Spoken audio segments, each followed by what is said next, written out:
Hey, United Dojos Nations, KOSHO Brent KICKS, and I'm excited to say, back by popular demand, Technique Tuesday. I really appreciate it. I've run into so many people at events over the last few months who have asked me, hey, what happened to Technique Tuesday? And I simply said, I got busy on Tuesdays. So I had a lot of catching up to do, but I'm very flattered that people enjoyed it. So we are going to restart the series today with the first Technique Tuesday. And the first series of Technique Tuesdays is going to cover my primary martial art, KOSHO RYU KEMPO.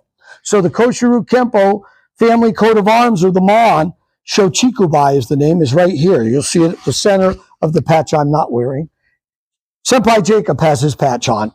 But anyways, I bought this large demonstration out because this logo is not just a logo or a cartoon or an emblem.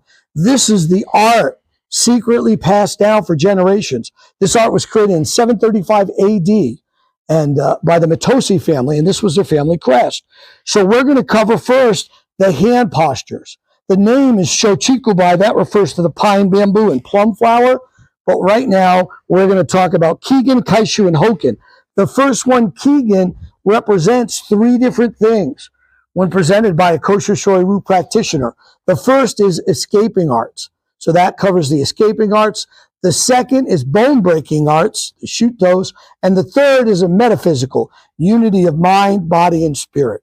So for to start, Senpai Jacob and I are going to do escaping, which can be escaping anything. So we're going to start with a straight punch.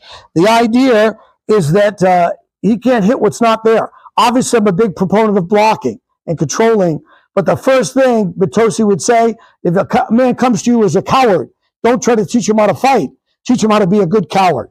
So he's going to punch for the face because, as you know, I do my stuff real. It's good to start with the chest when you're learning. Hopefully, I got this down. We'll see. So he's going to punch me in the head, and I'm simply going to use one of the angles to escape. I went to the ear side. I might go to the nose side. Now, that's great with one punch. I wouldn't try it with two. Then I want to, instead of just escape the first punch, we're going to go to a better place. So we're going to switch up going to the other side so that if I can get to the outside of the first punch, he throws his second punch. He really can't throw his second punch. I've checked him. So the escaping deals with putting yourself out of harm's way, and then at the higher levels, putting yourself in a position to do damage or to escape. All right, we'll come over here, and a lot of people ask, well, will that work in sparring or kicks? So take up a sparring stance right on the blue-red line, and let's say that he throws a roundhouse kick. Most students tend to block that some way, and though there's nothing wrong with that in point sparring, if I tie up my hands blocking, he's going to be following up with a strike and scoring. So instead, I choose to escape the roundhouse. I escaped it real early because that's what you do it. So you throw faster. Try to hit me. Oh, no, I bet you could throw faster than that. Yeah, as long as I'm inside, I neutralize that roundhouse.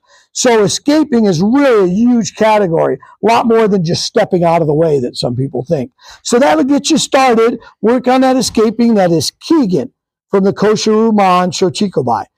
Welcome back to Technique Tuesday. It's my pleasure to see you.